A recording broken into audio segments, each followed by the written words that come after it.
Greetings and welcome to the Richard Dolan Show, where every week we fight the good fight. Very glad to be here with you. As you can see by looking at the screen, I have a guest for this week is the one and only Michael Schratt, UFO historian, aviation historian. Michael, welcome to the program.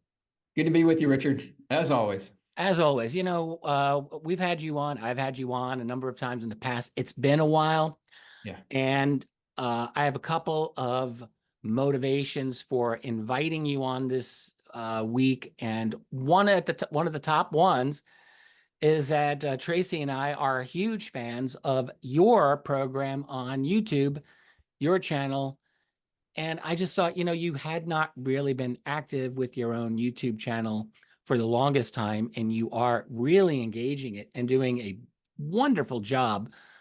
And I just thought, I want people to know more about your work. And so I thought, let's bring this man on here. We'll talk about what you're doing. And I want to bring people, are you listening there, folks? Go to Michael's channel, go check him out. Michael, will you tell people what your YouTube channel is? You're very kind, Richard. You're very kind. YouTube channel is simply my name, Michael Schratt. That's it. Very simple. Oh, perfect. Doesn't get any better than that. You did a program just last week, and you're going to talk a little bit about that here as well. And it had to do with our friend Danny Sheehan and a really intriguing story that he has told on a number of occasions. I'll let you get into all of that. But a couple of other things I just wanted to mention here. We're going to probably discuss this a little later, but I did want to give a mention to the recent passing of Dr. Robert Wood, who was a friend with both of ours. And Bob Wood was not only a brilliant man, he was 96 years old, but a really kind and good man. And I'm sure you have a number of thoughts about him yourself. Correct. Yeah. Well, we can discuss Bob's work a little later when we get to him. But he will definitely be missed. And for anyone else who's not perhaps not familiar with your work, Michael, I will just say you have a number of areas where we can say you have a really good expertise. One that you've explored a lot in the last number of years is UAP, UFO crash retrievals, and really anything having to do with technological issues, aviation issues of these craft. I think, you're really one of the true go-to people in our community when it comes to that. And I know we'll be discussing some of those things today. Is that right? That is correct. And personally, Richard, thank you again for having me on with you. I really appreciate that. I believe that it's the crash retrieval programs that are going to be the vehicle for disclosure in this whole narrative here, because they include the debris, the craft, and the bodies. Anything less than that, we're just going to be spinning our wheels, and we're going to be here another 80 years. It's very clear we've tried the democratic process for disclosure, and so far, technically, it has failed us. So it's incumbent upon us now to track down these remaining legacy witnesses so that we can use that as the vehicle for disclosure. That's the way I think it's going. I think that's well said. I agree. The process has been disappointing, to say the least. But, the last decade has seen some changes. We are having a much more of a public conversation on this. I do feel that is a positive. I feel like we're at the kindergarten stage in most of our discourse, but it's better than it was a decade ago. Right. And I'm hopeful that we can make some more progress. So, well, where do you want to start with? The screen is yours, and okay. What people should know, if they don't already, is that once you get started, you like to go. You've got cases, you've got them lined up, you know what you want to talk about, and there we go. Speaking of, there's Danny Sheehan. Yep. All right.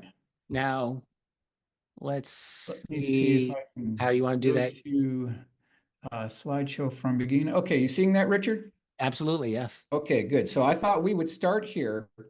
Now, this is something that Danny had talked about numerous times prior to. He's mentioned this in lectures and interviews, and I thought, there's really some meat on the bones here. We got to drill down on this. We got to find out what's actually going on here. So, of course, I called up Danny. We can start here. I called up Danny, and I said, Danny, I've heard about this account you've had at the Library of Congress in Washington, D.C. Can you please fill me in on exactly what happened, what were the circumstances around it, what did you see, how did you get the information? So I want to break that down. And over, it's about a month period, I work with my good friend Rudy Gardea, and I believe that we vetted out the details, and I want to go over that right now. So again, Okay. for people who don't know, Danny Sheehan obtained degrees from Harvard University and Harvard Law School, and he's a huge advocate for UFO disclosure and transparency. This is something that we want to talk about here. Now, I would just like to add, Danny yep, is almost, in my opinion, a legend on sure, so many issues. He goes way beyond just the UFO UAP issue. He right. was involved in the Karen Silkwood case. He was involved. He actually has some background with the Daniel Ellsberg Pentagon Papers case of 50 years ago. He is an absolute expert on the Iran-Contra affair. And when I mean expert, I mean genuine expert. He was deeply involved in that, and so many other cases. Native American rights. He's been a huge civil rights advocate for them. And I mean, there's almost nothing that he hasn't handled. And now for many years, he's been engaged in the UFO UAP issue. And you've got a really interesting story of his to relate. So I'm just going to let you take it from here. No problem, no problem. So Danny stated that in 1977, he was given a one-time only special security clearance that allowed him to see some off-site classified documents at the Library of Congress. However, it wasn't the building that we're familiar with. It's the one nearby. So I want to go to the actual building. This is the James Madison Memorial Building where all this went down here. So just want to get a picture of that building. Now, the placement of this is interesting so that everybody knows where this actually is. So if you look at the center of this photograph, you've got the United States Capitol. If we go off to the right, you've got the Library of Congress. And then the building that Danny went into is below that. That's that Madison building. That's where he saw what I want to describe here. So With this is the red indicator there. correct. Yeah, that's correct. So I just want to give everyone a sight picture where all this went down. Now, he mentioned that when he got into this facility, of course, there was a security guard there. This is at the bottom basement of the Madison building. And he walks in, he has a notepad with him. You're not allowed to take photographs. He was checked. And then these files, from what Danny told me, were brought from off-site into the basement of the Madison building. So he goes over to one of these microfilm readers, and I'm going to go to the next slide here. And this is what he said he was doing, loading in these microfilm readers. They had this projection device where you could project an image down onto a white plate glass type device. And that's kind of what we want to talk about because that's mission critical to this entire case here. And this is the best I could come up with for one of these vintage 1970s, you could call it microfilm readers. And Yeah, so I remember them. yep, he thread that through the wheel, connected everything up, turned this thing on, and then he took his notepad and he was looking through this reel here, and he came across what he said were 3 photographs that depicted a UFO crash retrieval scene in the operation. This was a winter type application. This is a winter operation. There were 4 men wearing winter parkas. They had their hoods on. There was a furry flange that wrapped around the outer portion of their hood. They had cameras. There were 3 people with still cameras, and one off to the left that had a vintage, I'm calling it 1948 to 1966 dual reel shoulder mounted motion picture film camera. So that's the sight picture. They're looking at this crash retrieval operation. This Before you dish-shaped continue, craft. Michael, before you Yep. continue, I just would like to ask and Go have you ahead. reiterate the records that Danny was looking at. Right. Now, it's been a little while since I've gotten a story from him. I did hear you discuss it briefly on your channel. But these were, this is before Project Blue Book files were made available to the general public, I believe. This is 1976, early 77. Oh, we know that Project Blue Book was canceled in 1969, and then those files were eventually brought to the National Archives. Yes, but that was Yes. a little bit later. That did not happen right away. Correct. That's correct. That So is correct. now, but was Danny going through Blue Book files, or was he going I through don't other? believe these are Blue Book files. No, this is So, something else that was brought from offsite. so he was somehow able to get access to these Yes, for reasons which maybe are not 100% clear. that is correct. That is Okay. correct. I just wanted to Yes. make sure. So these Yep. were UFO, we'll say UFO because that's what everyone would said at the time. He had access to some UFO data that he was allowed to get access to That at is this correct. location. That is correct. I want to be And clear about that. he said there were about 3 photos there. One of these photos depict a crash retrieval scene with about a 25 to 30 foot diameter dish-shaped craft that was tipped up at a 30-degree angle. You had 4 people around it at various positions, and it had a low-rise dome on top. At the very bottom of that low-rise dome were these very interesting hieroglyphic type inscriptions wrapped around the outer portion of that low-rise dome. And when this thing came in, it had kind of augured a debris trail, and then there was a mound built up where this thing came to a halt. So he's looking at all of this, and he's thinking, photographs are not allowed, and I'm going to go through what he actually saw here.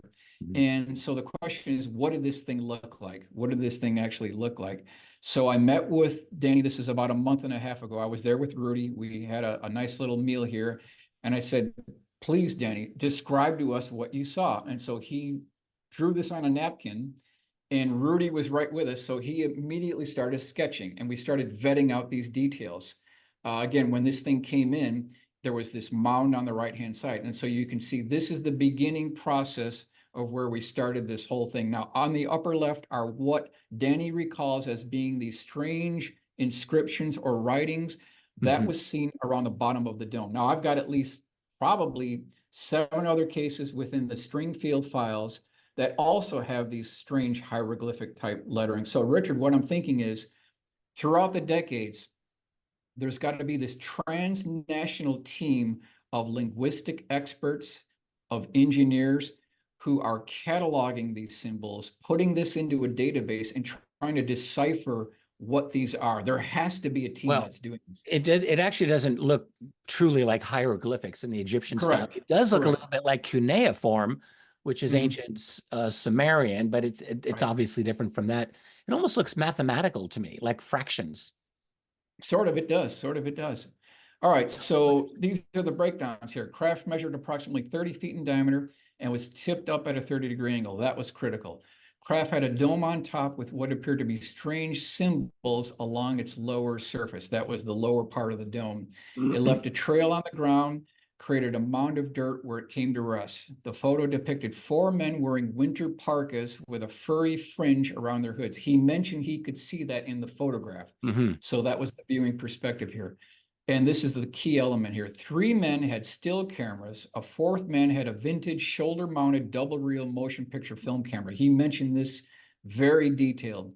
Using the motion picture camera as a guide, it appears that the photo was taken between 1948 and 1961. Richard, this is the best date that I could come up with. Now, I don't know the exact date. I don't think Danny knew either, and there was no indication where this was. So this is the best I could come up with, using that film reel camera as a guide for the date. Yeah, so I'm assuming that style of motion picture Yes. camera was kind of out of favor by 1961.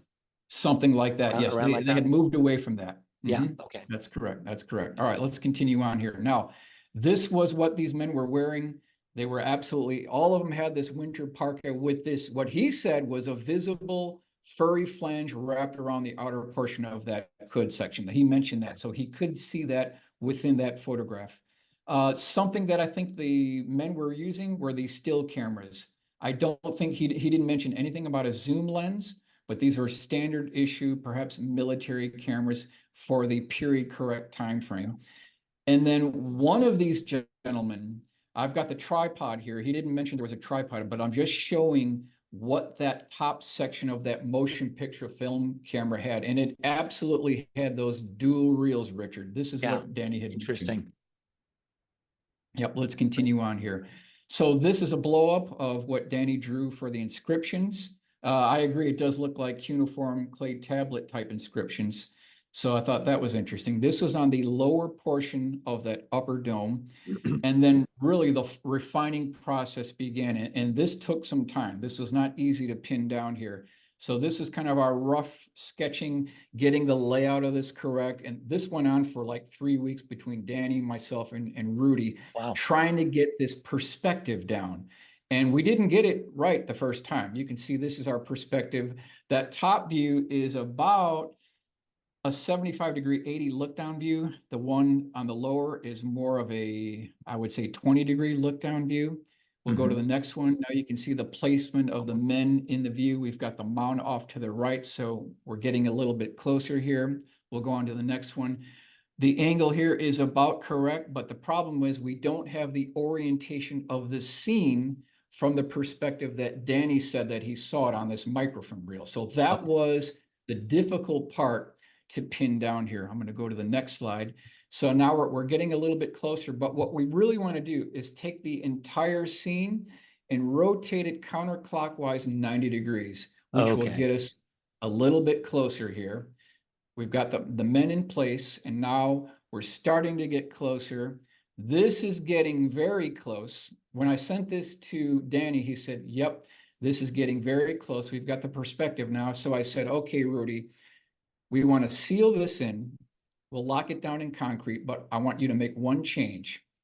I want you to take that craft, which is at a 45-degree angle, drop it down about 15 degrees so that we're at 30. And this is, Richard, the final result that we came up with.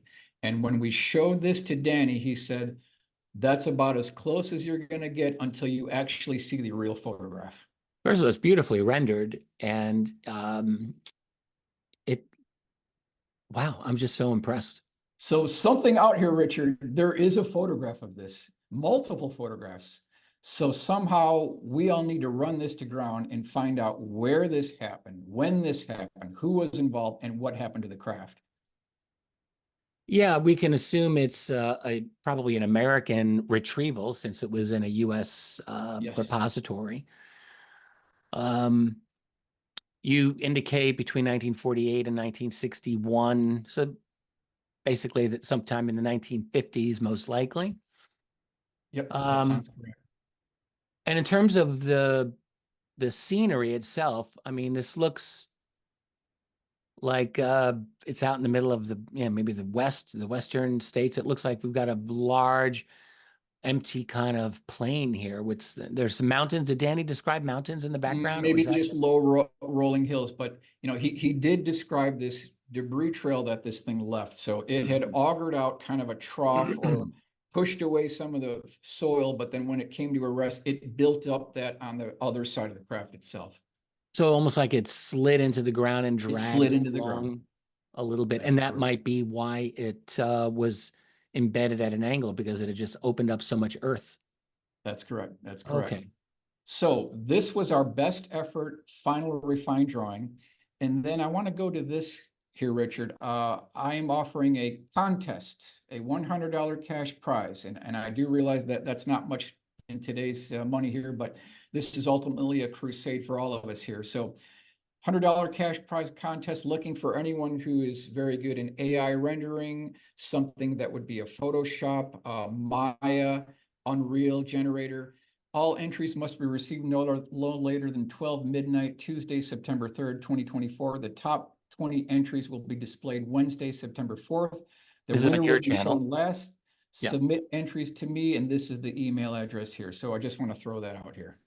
Well, actually, by the time this episode airs, it will be that day. It'll be Tuesday, September 3rd, and it will be prior to midnight. Okay. So technically speaking, viewers of this program can, if you really hustle, put something together. Of course, you want it 3D modeled in like a CAD type of a situation.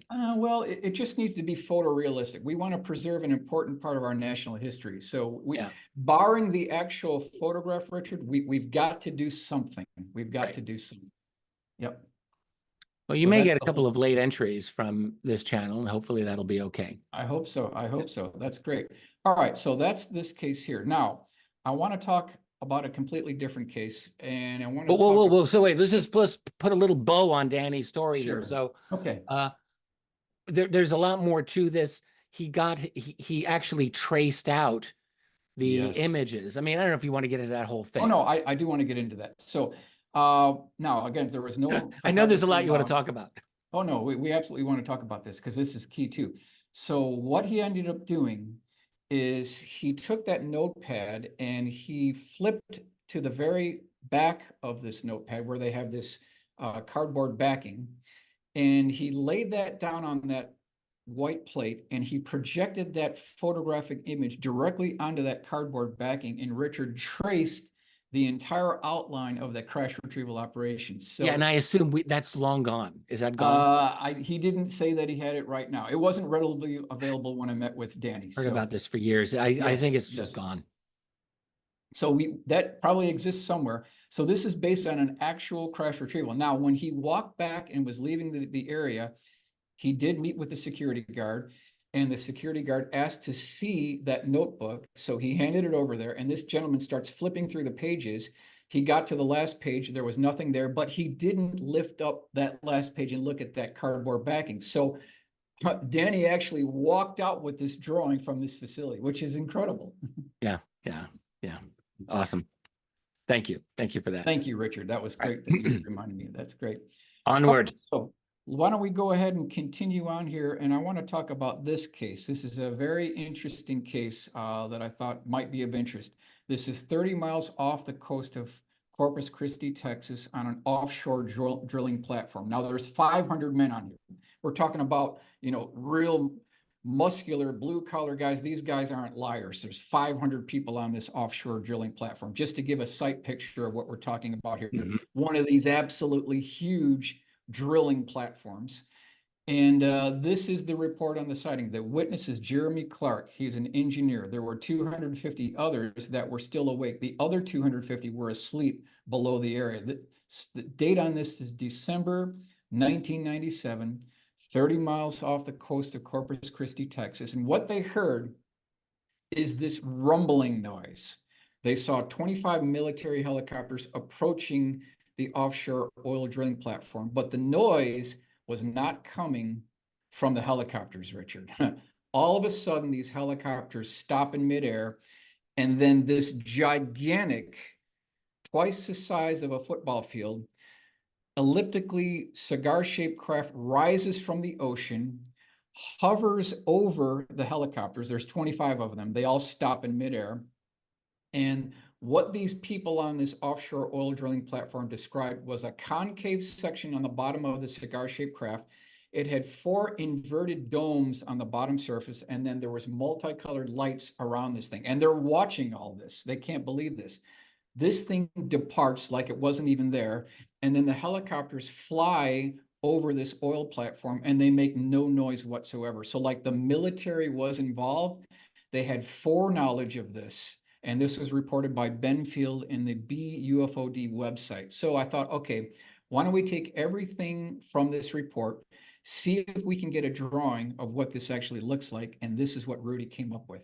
Something like this happened in 1997 timeframe. And so we try to incorporate all of the elements here. We've got the helicopters. So there would have been UH-1, CH-47 Chinook helicopters. Something like this happened off of Corpus Christi, Texas. So we want to use this as a template, go to the full color rendering, and this is our full color rendering, Richard. Yeah, that's actually wonderful. I love this. This is not a case that I knew about or have included in my own study of USOs. I've got about 630 cases at this point, but I don't have this one. I've got a bunch from the Gulf of Mexico, which is a major hotspot of USOs. There's no question in my mind. And in fact, Corpus Christi, South Padre Island, that whole region, I've collected a few cases from that area, exactly where you're discussing, but not this one. I don't know the BUFOD site, so that one kind of slipped by me. I'm going to have to go check that out, and I'm going to want to get all the details of this. But this is quite interesting, very interesting. And there's a bunch of cases of oil rigs, or at least several cases of oil rigs, offshore rigs in the Gulf of Mexico, where craft have come out in the vicinity of them. This is not the only one. But And, we're talking twice the size of a football field here. So yeah, these very are large craft for sure, for sure. Okay, I want to talk about another case. So this is USS Nimitz, 1991, prior to the big Nimitz case that we're familiar with here, references the sun, October 23rd, 2022, from the deep. U.S. warship encounters enormous UFO black triangle emerging from sea before flying into space, claims crewman. So this is the reference from the sun. And we're talking about Kevin Thomas, U.S. Navy combat photographer. And what he was doing on the Nimitz, they went to darkened ship, Richard. They went to darkened ship where they had to turn off all the exterior lights, all the interior lights. Somehow he was caught outside accidentally. He tried to go in through one of these bulkhead doors and it was locked. So he was stuck outside. And about 200 yards off the starboard ship of the side of the aircraft carrier emerges this absolutely huge triangular shaped UFO that hovers for about a minute and then departs at a very high rate of speed. So I thought, let's get a drawing of what that looks like. And this is what we came up with, Richard. Now this thing, he said that it was larger in size than the Nimitz. The Nimitz is 1,092 feet in length. So this thing is probably like 1,200 feet across, hovering right next to the Nimitz and then takes off. Did this come out of the water or did it not? Came out of the water, yes. Came out of the water. Did he indicate the color of this triangle? He just said it was a black triangle, Black, silent black triangle, no water dripping off the side. Yeah. But the fact that they were ordered to darken ship, again, indicates that there was an intent. The Navy knew what was going on. They had foreknowledge of something going on here. But just the size of this thing, I think, is impressive. Do you have a theory about the foreknowledge? So we've got two cases in a row where we've got U.S. military somehow interacting with these objects. With foreknowledge, I'm going to take a guess and assume that you're not thinking that this is our own technology here. Am I? I'm neutral on this one. Neutral. So we're at the limits of building here. We're talking about huge craft. These have been seen all around the world, right, coming out of the ocean. So well, they absolutely have. This one here. Yeah. And the triangular ones are almost, in fact, in almost every single case, they're described as black or very, very dark. There's a very high level of consistency with these triangle reports, particularly the ones that are coming out of the oceans or interacting with the ocean somehow. They're all black.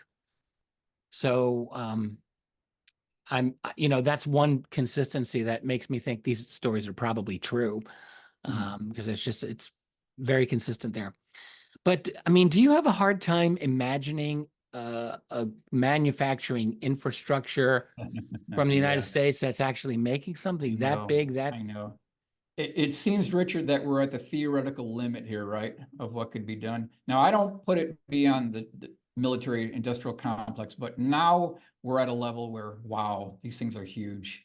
They don't appear to be man-made at this point. But again, I'm going to be open-minded on it. Yeah, fair enough. I don't think that they're man-made. I just have a very difficult time squaring that one in my mind. But the thing about the foreknowledge, which that could make sense to me. I mean, to me, it's entirely possible. In fact, I would say likely that the United States military, at least channels of it, do have knowledge of this presence.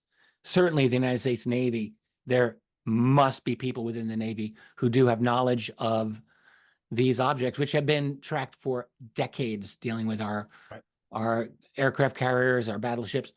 So they must know, and there must be some means by which they're able to track these and have some knowledge of their activities. And so that's what I would be inclined to guess, that there is foreknowledge, but it's not that this is a cooperation. This is just something that they're aware. But again, I'm just hypothesizing myself here. Well, getting back to what you just said there, Richard, now we know that it's not the Air Force that is really driving the cover-up. It's the United States Navy in conjunction with the AEC, the Atomic Energy Commission, that I believe is actually at the root of the cover-up. They were the Department of Energy. Yep. AEC. All right, so Yeah. why don't we go ahead and move on to the next one here. Now, this was a Stringfield case that's been talked about before. The only reason I'm bringing it up again is we've got a new illustration here. So this is Great Lakes Naval Training Center, September 1973. The primary eyewitness was a gunnery school instructor. He was guarding a Quonset-style building back in 1973. This is UFO crash retrievals, page 89, case A7.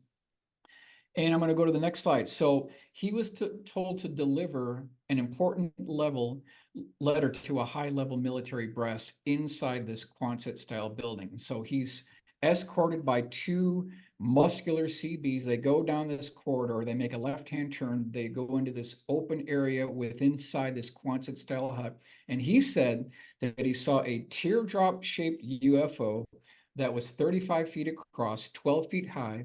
It had a ridge going along its section here. There was a blue coronal discharge, and this thing was propped up on a pedestal. He delivers this letter, does an about face, walks out, and gets a good look at this thing, Richard. This was my first pass drawing of what I believe this thing actually looks like. And then I had Rudy do a drawing of it based on the testimony. Now, a couple of other notes from the Leonard Stringfield dictation notes indicate that it wasn't really a platform, but more of a pedestal. So this was our very first pass drawing on this. And then I want to give credit to Joseph Wraith for doing our full color rendering. So something like this appears to have been seen Great Lakes Training Center back in 1973. But the backup on this is 2 weeks prior to this actually happening, this primary eyewitness was at a bar and he met a sailor who was on a missile destroyer. And he said that something was shot down, was towed to the mainland in 1973 by this missile destroyer. And he gave the exact description of what the primary source had indicated. So we have secondary independent confirmation of this particular craft. Now, he also mentioned, I'm talking about the guy at the bar here. He said that the way they recovered this thing, Richard, is that they used Howard Hughes's Glomar Explorer to pick this thing off the seabed. So my question is, what else did this thing pick up rather than this Russian submarine and this USO? Yeah. I have a feeling that this thing picked up multiple things from the bottom of the ocean. Yes, absolutely. I would agree with you. Yeah, the Glomar's retrieval of a Soviet submarine, that's a very well-known story. Correct. And I mean, the range of how deep this can go, it's really quite remarkable. I mean, you're doing a pickup. My knowledge is that it operated, well, it was solely in the Pacific Ocean, I thought. I'm not aware of it being in the Atlantic, but because its retrieval of the Soviet submarine was also Pacific, and this apparently is the Pacific Ocean. That's a deep ocean. It can go down. We're talking 3 miles. Oh, sure. Absolutely. It's just mind blowing. Oh yeah, there you've got the news. Yep. So I have Tracy and I'll just say this. We Yeah. have communicated with an individual who is the child of one of the leading scientists who worked on the Glomar Explorer. And I don't want to say too much here because the story is not out yet. I hope that we can get it out. But suffice to say, there is very good reason to believe, indeed, that the Glomar was involved in retrieving more than just Russian submarines. Right. As you're That's suspecting. Right. San Francisco Examiner, March 19th, 1975. How CIA divers retrieve Russian secrets. Yeah. And then here's the book, A Matter of Risk, the incredible inside story of the CIA's Hughes Glomar Explorer mission to raise a Russian submarine. And you can see this is the Clementine, Project Jennifer, the Clementine. During 1973 to 1974, a Russian submarine was recovered from the bottom of the Pacific Ocean. However, that's not all that was recovered. Now, in this report, they talk about when they brought this Clementine with the claw device over the Russian submarine, and then they had these hydraulic cylinders that brought in the claw devices. One of these claws, Richard, broke off, and part of the submarine sunk back to the bottom of the ocean. So they got part of the sub, but not all of it. They actually recovered a number of the deceased That's correct. Russian sailors and gave them a proper burial at sea, I believe, That's with correct. military honors, if I'm not mistaken. Yep, they have video. That's absolutely correct. Yeah. According to RK's informant, The object was retrieved by the Glomar Explorer, shipped to Hawaii, and then sent stateside, finally to Chicago. A sketch of the craft was drawn by the sailor, and according to RK, there was little doubt that it was the same object he had seen in the Quonset hut. So again, we had Richard's secondary independent confirmation that this craft was there, did exist. Uh-huh. Now, So I don't have we that have an sketch. eyewitness, or at least an alleged eyewitness, Yes, who argues that the Glomar Explorer did yes, retrieve a craft, an alien craft. that's correct. Now, he did draw a sketch of it. That was, I never saw that in the Stringfield collection, though. So that exists somewhere, a sketch of this craft. I haven't seen it, but just based on his testimony, it was not a disc. It was more teardrop shaped. Yeah. Yep. Fascinating story. Okay, now I want to talk about a case that Mark gave me. This is Mark McCandlish. Can you tell world's people who Mark premier- was, just for those who may not know? Yeah, Mark McCandlish is probably the world's premier aerospace illustrator, the best in the world, honestly. He was a father figure to me. I miss him to this day. He was a great guy, good friends with him. He had worked for multiple contractors, General Dynamics. He did things for Lockheed. He was in the Air Force. He did the Popular Mechanics covers, Popular Science covers. He's known internationally around the world. He was very well known within this field. He talked about this particular case, Richard, multiple times, but it was never illustrated. So I thought, we've got to get this down on paper to preserve Mark's legacy and preserve an important part of our national history. Right. And that's why I want to talk about this, but I want to give credit to Mark for this. And that brings us to LA Times, September 6, 1983. I'm talking about Aerospace Alley here.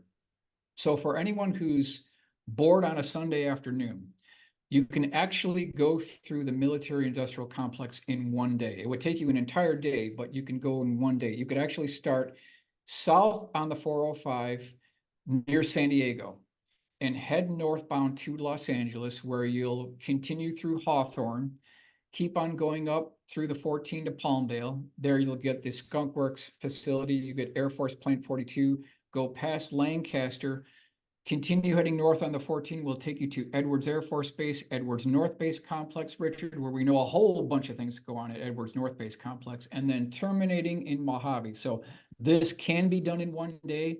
So if anyone wants to do the Aerospace Alley tour, this is the map that you'll follow here. And I just want to highlight this. This is the same article, 1983. Set for new boom cycle. Aerospace diversity should cushion city from eventual bust. So back in this Reagan buildup, 81 to 86 timeframe, these defense contractors could literally, Richard, write a blank check and they got funded, because this is all of this Reagan buildup here. They got funded in multiple programs. A lot of these programs were born black, died black, and we'll never know anything about it. They were swept under the carpet. But what I want to highlight is something going on within Air Force Plant 42. Plant 42 has a number of contractors. Lockheed Martin, primary player, Northrop Grumman, and Boeing. Now, the previous contractors at Plant 42 were McDonnell Douglas before they were bought out by Boeing, and then Rockwell International. So they built the B-1 bomber there. They had the space shuttle going on there. So this is, Richard, the heart of the military industrial complex, is where a lot of black aircraft aerospace programs are built, and then they're shipped over to Area 51 where they're test flown. So that's kind of the program here we want to talk about. We want to focus in on Air Force Plant 42, again, ground zero for the military industrial complex. And this is the overhead aerial view. You can see the runways here. You've got Air Force Plant 42. And you are allowed as a citizen, as a taxpayer, to drive around this entire facility. Absolutely. You know, we as taxpayers, we own this facility, Richard. We own this facility. The United States Air Force is nothing more than a temporary custodian of these assets.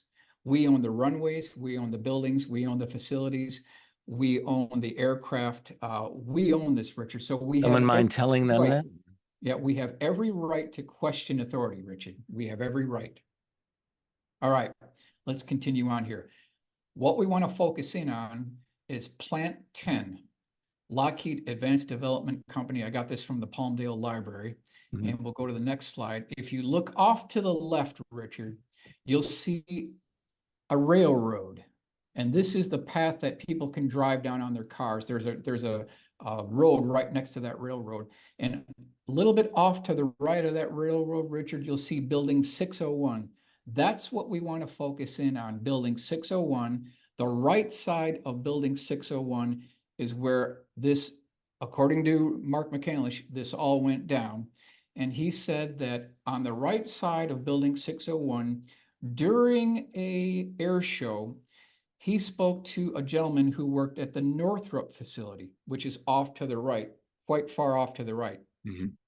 Northrop is the company that built the B-2 stealth bomber that was rolled out November 22nd, 1988. So it's at night, and there was some smog out. The lights in the area were backlighting the whole sky, and so it was a little bit light out. And what this gentleman said, and this is Lockheed Plant 10, you can see the highway, Sierra Highway off to the left. You've got that building 601. So that just gives you an idea of where this all went down here. Here's the Skunk Works hangar. When you drive down that Sierra Highway, what we want to do, Richard, is look on the other side of this large Skunk Works building, according to this engineer who worked at Northrop Grumman. Now, I This, have a feeling we're leading to a sighting of something very oh yeah, unusual. what I got to Tell set us this. what I got to year set we're this up. talking here? Yeah, we're talking about 93 timeframe here. Okay, And 1993. within this building, which was the Lockheed L-1011 hangar interior building, that's where they built the TriStar, the L-1011. It's the same exact Skunk Works hangar. What this gentleman described is he said that one night he was taking a cigarette break, and he said that there was a series of boom lifts that came out of this hangar. Hangar doors open up, these boom lifts all roll out. There were about 12 of them, all in a 360-degree circle. And then a man walked out. He shined a flashlight with a green beam. He shined it 3 times. And these boom lifts extended their booms out so that they were completely extended. And they had draped, Richard, a tarp connecting the tops of each lift, which created this perimeter screen. Hmm. And then this gentleman said that a black contact lens, about 100 feet in diameter, dropped down into the center of all these boom lifts, and then the whole group, Richard, trundled back into the hangar. This is according to what this gentleman told Mark McCandlish. So they created their own makeshift Yes, curtain that's exactly correct. That's exactly and correct. a kind of disc or lozenge shaped or something. Yes, Did you say it was black? it was black. It looked like a black contact lens. And it just like, did it come down silently, I It came assume? down silently into the center of all of these boom lifts where there's this perimeter screen, and then the whole thing trundled back into the hangar. So instead of me just talking about this, let's go to the drawing. And this is the best that I could come up with, Rudy. This took place in 1992. So what this is telling us here is that they do have the technology. They have Yeah. made the breakthrough. October 1954 probably was the date for the breakthrough on gravity research, probably sometime prior to that. Now, 2 weeks later, the consistency and the continuing going out with this guy paid off, because he took another cigarette break 2 weeks later, and the entire process, Richard, was reversed. So this whole group trundled out. The boom lifts came up, they formed a perimeter screen, a black contact lens levitated out at about 100 feet above the hangar, and then this thing took off like a spark on a grinding wheel, and this is all back in 1992. Richard, they've got the breakthrough. They've got the technology. Over 30 years ago. Yes, yes. You know, Ben Rich, who was still alive in 1992, running Skunk Works over at Lockheed, famously said to a number of people at UCLA School of Engineering in 93, and also on his deathbed to Jim Goodall. That's correct. About how we have things that would make, you know, if it's been on Star Wars, Star Trek, he said we've been there, done that, or decided it wasn't worth the effort. He said that. He essentially said, you know, there are ours and theirs, two types of UFOs. And this is clearly one of ours. And we have things that are 50 years beyond what you can comprehend in the Right. He naval said that. industry. Let me Yes. ask you, do you have any theories about the mission of such craft that the United States are manufacturing? Like, what would the mission of this particular craft be? Have you wondered about that? Command, control, intelligence, digital real-time reconnaissance. That's what I believe the mission is. So it's a recon platform of some sort. Very, very possibly, yes. Yeah, Yes, it could make sense. definitely, Yeah. definitely. No, what about Okay. weapons platforms? Anything like that? Sure, certainly could be weapons platform. I mean, you're talking about a technology here where you could be to whom? The East Coast in seconds with this technology. Yeah, Uh, exactly. But the thing is, I mean, I don't know of any evidence that a weapons platform like this has been used in any right, of the right. U.S. forever wars that we've had over these last several decades. Well, I don't think, Richard, they roll out the silver bullets, the trump card technology, the ace in the hole technology. They don't roll these out for local skirmishes. This is for a completely different thing altogether. And we have to throw out Newtonian physics and Hmm. start thinking more along the line of different types of physics, something that is just not Newtonian physics. And that's why I want to go on to our next case here. Yeah, go This continue. is Wright-Patterson Air Force Base, April 1962.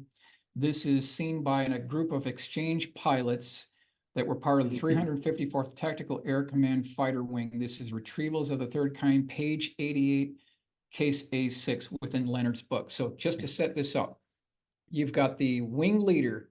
He's responsible for the physical well-being of his transfer pilots. And they're all running down this row of hangars at Wright-Patterson Air Force Base back in 1962. They're looking, Richard, for a fourth wall to complete this handball court. So they run down this row of hangars. One of these hangar doors was partially open. They run in and they see this 15-foot diameter dish-shaped craft that looks like a track and field discus. It's Hmm. propped up on two engine test stands, he said. There was a string or rope wrapped around the outer circumference, and then there were military personnel with rifles guarding this thing, and they just accidentally run into this, which I thought was interesting. So I thought, let's see if we can do a full color rendering, and this is what we came up with. They're based on the dimensions from the transient pilot and Okay. the leader here. Now, what I thought was interesting is what this guy said about this whole scenario here. I want to go to the next slide to just give you an idea of what was said here. The guard challenged by saying, "I don't think you're supposed to be here, sir." I replied to the affirmative, and we turned about face and departed, mumbling to ourselves that the good old US had developed or had all along flying saucers in service. Richard, this testimony rings true to me. It really does. Yeah, but then the question, it just begs the question, in service to do what? In what part? This is 1962, Right. right? So again, the mission. I mean, there were Uh, UFO sightings throughout the Vietnam War. We know of that, but they don't appear to have been on the U.S. side, frankly. You've got statements from U.S. generals and senior officers from Vietnam stating, oh, yeah, we were aware of them. We referred to them as enemy helicopters, but they knew that they were not helicopters. So what would be the mission of our, if I can use that word, our flying saucers all this time? well, first of all, some of these seen in these hangars could be pre-production prototypes. That Hmm. could be one. Right. The other absolutely could be weapons delivery, certainly reconnaissance, real-time intelligence gathering. These could be multiple missions because, Richard, when you control the high ground in a battlefield, you've won the war. You've got to control the high ground. Yeah, but the United States has kind of not done very well in a lot of these wars. They didn't do well in Vietnam. Mhm. Um, they did great in Panama. They did great in Iraq in 1991. I don't know about any evidence that we were using that type of technology during those engagements. And it certainly hasn't gone nearly so well since then. So again, one has to ask, where is the evidence that these types of weapons um, have been used in American engagements? And I'm not seeing it. Mhm. Well, your comment about the enemy helicopters is correct. That checks out in the auto binder reports. That's what they were called. So there absolutely were UFO sightings during Vietnam by our Huey helicopter pilots. That is absolutely correct. Now, maybe this is an asset that they didn't know about. This is a black program. Difficult to say, but your statement about the enemy helicopters, Yeah. that is correct. Well, it's just, I am not here to say that the United States was not building this type of technology, but it doesn't really answer a whole lot more in terms of our questions. Mhm. You have the possibility that these are not made by us. So that opens up a whole host of questions. But then the possibility that they have been made by the United States opens up just as many questions that don't course. have an easy answer. And so, Yeah. well, it is a mystery, obviously.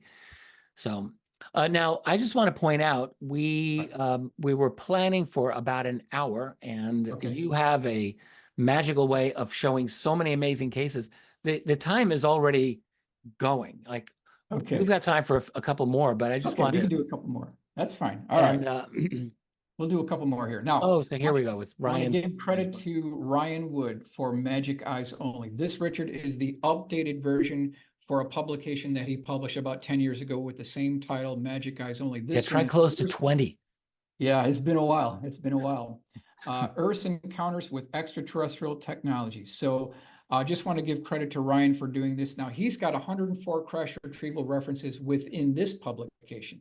Yeah. If we hook this up with the multiple crash retrievals in Leonard's publication, now we're looking at just an absolute incredible iceberg size level of evidence here that just cannot be denied. So I thought, let's go through this book with a fine-tooth comb. I'm going to pick out the best crash retrieval cases that I can and then commit those to a drawing. And I want to start Okay. with this, Richard, and I think we can do it within our time frame here. And all this is documented in Ryan's book. This is Santa Rosa, New Mexico, spring 1963, page 217. This has to do with a medical X-ray technician. Now, she was not a registered nurse, but she was an expert in X-ray technician. Okay. And you can see here, this is just an idea of what this may have looked like at the same vintage time frame period. Correct? She was 24 years old, X-ray technician. And a call came in that there was some type of crash about 18 miles away from the central hospital here. So she piles in a 1963 Ford Galaxy ambulance. They drive about 18 miles across town. And when they get there, she said that there were 3 bodies laying on the ground. There were 2 squad cars with policemen. And her very first reaction was, quote, "Where are their parents? They look like small children. They were about 3.5 feet tall. They were all deceased." Medical personnel within the ambulance, they picked up the 3 bodies, put them on gurneys. They loaded them back into the back of the ambulance, Ford Galaxy ambulance truck, and then they brought them back to the hospital. Now, when they got to the hospital, they started taking X-rays. They were looking at this. The doctor came in. He pronounced all 3 bodies deceased. However, what's interesting is, and I'm just going to go through this really quickly here. Within an hour of arriving at the hospital, the United States Air Force arrived and ordered all 3 bodies to be removed. They also confiscated all paperwork, notes, graphs, charts, and even undeveloped X-rays. The X-ray technician said she saw a flatbed truck outside with an object that was covered up by a tarp. And before this guy left, he turned to this X-ray technician and said, "This did not happen. You are never to speak about this. And remember this, the government has a long arm." So he kind of threatened her, but she did see debris next to the bodies. They obviously picked that up, put it on a flatbed truck, followed them back, and then took all the X-rays, the bodies, everything, Richard, was completely disappeared. Fascinating. Fascinating. I did not remember this story. Was this a Stringfield story? Nope, this is from Ryan's book. Oh, Ryan. Yes, of course. I'm sorry. Direct reference from Ryan's book. And I think we've got time for one more here. This is Cherry Creek, Nevada, summer 1964, page 243. And Richard, you can see that there's not much going on here in Cherry Creek, Nevada, right? There's not a whole lot going on here.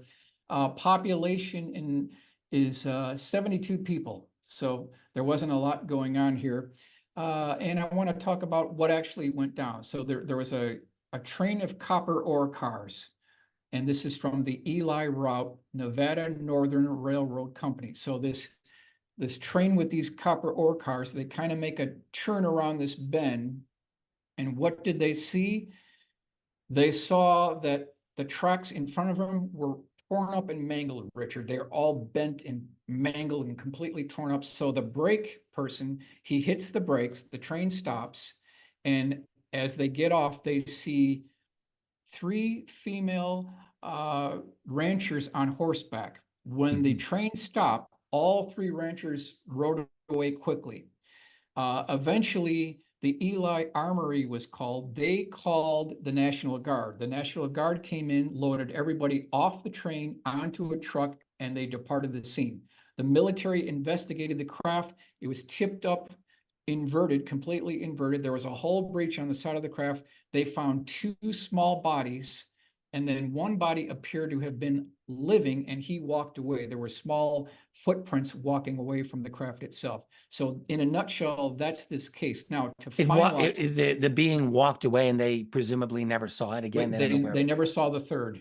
So they recovered two. The other one somehow walked away. Now, eventually, this steam crane was brought in, picked up the craft, loaded this on multiple trucks, and departed the area. So that's kind of the wrap up of this particular case here. Now, one last case before we finalize everything. I want to talk about what was mentioned by Jonathan Wygant.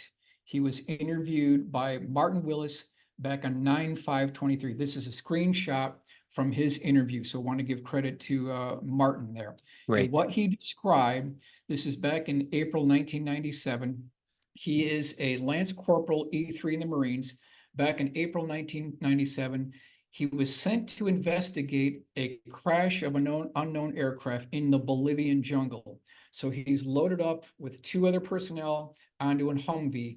They drive about a half a mile into the jungle, and Richard, he looks off to the left, and he sees this 65-foot long egg-shaped craft that's about 45 feet tall, augers in at a 45-degree angle directly into the granite cliff, just completely augers in. There was an indented section wrapped around the egg-shaped craft itself. There were two what looked like elliptical shaped hulls, and then there was what looked like, Richard, these shark gills. There were hull breaches on the side of the craft with all of this oily fluid coming out that had the consistency of rainbow oil, something that you would see on an oil slick. That's what it looked like. He said that it burned his eyes, it burned his nose, some of it got on his clothes and deteriorated some of his clothes. So I thought, let's do a full color rendering of what this may look like if we were there back in April 1997. And this is, Richard, what we came up with. As beautifully done. Jewel Payne does fantastic work here. That is just magnificent. So this craft was recovered. And Richard, this is what I wanted to cover with you today. Wygant's, thank you, Michael, so much. Yep. Wygant's story first became known through Stephen Greer. That is correct. Credit here for that. Yep. It is available in Dr. Greer's book called Disclosure. Some people may have that, and Wygant's testimony has been there. And what's interesting is that he kind of disappeared for many years. So I think it's great that he did this interview with Martin Willis to kind of come back and reappear in the field. And the recreation that you oversaw here is very well done. This is a real important area of yours. I think a lot of people who follow you know this very well, is that you have really overseen the recreation of many fascinating moments in UFO history, crash retrievals and just landing cases and just close encounter cases. Right. You've done a great deal of work in that, and we are indebted to what you've done for that, because it's really enriched this field. It makes a big difference when people can see kind of visual representation of what we are talking about here. Even if we don't have a photograph, something like this is the next best thing, and we get a lot out of it. I get a lot out of it, so thank you. Oh, sure. And Richard, I just want to preserve an important part of our national history, and this is the best way I know of doing it. That's the only reason why. Yeah, Absolutely. Well, there's just so much going on with this phenomenon, this subject. Here we are, we're talking about, will we have disclosure, transparency? And I'm very glad that we have researchers like yourself who are here to remind the rest of us that this history is deep and rich and very extensive. And if there ever is a genuine disclosure or genuine transparency, there's a tremendous amount of information that we are waiting to get confirmed. oh, absolutely. Richard, you know that there are Mind blowing. multiple warehouses around this country, probably Wright-Patterson Air Force Base, Edwards North Base Complex, Eglin Air Force Base, where they have 8x10 glossy black and white photographs Yep. of recovered ET vehicles, bodies, pathologist reports, and then they have the motion picture film reels. This is what Danny is telling us. So not only do they have the photographs, but they have the motion picture film reels. And Richard, you know that the military industrial complex, they are going to diversify their portfolio. They're not going to put all their assets in one location. So they have spread out their assets through different locations, military bases around the country. And those are the locations that we need to get access to in order to have real congressional hearings that have teeth, that have legs, that can actually do something. Yeah. Agreed. Well, Michael, I'm just so glad that you agreed to come on Sure. my channel here to again, once again, because you've got a lot of fans here. And I think people are very happy to see you. And I'm going to link to your YouTube channel in the description here. I really encourage everyone watching this to go check out Michael's channel on YouTube. He does regular content there. It's all excellent quality. You've really done a fantastic job in just mastering the technology far beyond what I have done. And I've been doing this longer than you. You've jumped in. You just do wonderful work over on your channel. And Tracy and I really appreciate your show. And I want other people to know what you are up to over there. So I will link to your channel here. It's just Michael Schratt. Look it up on YouTube, guys, and you will see what he's up to. And you have your next program is on Wednesday, I believe. Is that right? We're gonna release the findings of the contest. Yeah. Mm-hmm. Good. Yeah, I just think it's fantastic, and I'm so glad that you're doing this. Thank you for the help, Richard. I appreciate it. Thank you. Well, look, I'm happy to jump onto your channel anytime. Let me know. People, if they haven't realized this by now, they know that you and I go back quite a bit. Yep. And Correct. in this field of ours, you always find someone that you could say, that's an ally, that's a friend, that's a confidant. Yes. And we are that for each other, I would say. I think we've really developed that. And I'm very, very happy about that, I must say. Really glad and proud to be your friend and your colleague. Me too, Richard. Glad to have you on here. Wonderful. Well, that's it, everyone. Can you unshare the screen, Michael, before we wrap this up? Sure. Maybe we'll okay, let's see. How to do that. Stop share. There okay, we go. Back. Yep. Again, I want to thank you, Michael, for being here on the program. I want to thank all of the folks who came to join us for this. It was just an absolute delight and always educational. If you like what you see here, hit the like button, do notifications, share the video, subscribe to my channel. You know what to do. If you like what I do, go to my website, richarddolanmembers.com. I've got a great active community of amazing people who hang out there and love to comment on my work. Sometimes they love it. Sometimes they like to tell me what I do wrong. That's all great. That's what the community is all about. And you can go check that out at richarddolanmembers.com. And do check out Michael's YouTube channel at Michael Schratt. I'll link to below. That's it. I want to thank everyone again for being here. I'm Richard Dolan. Thank you, Michael Schratt. We'll be back next time. Meanwhile, let's keep fighting the good fight. Later.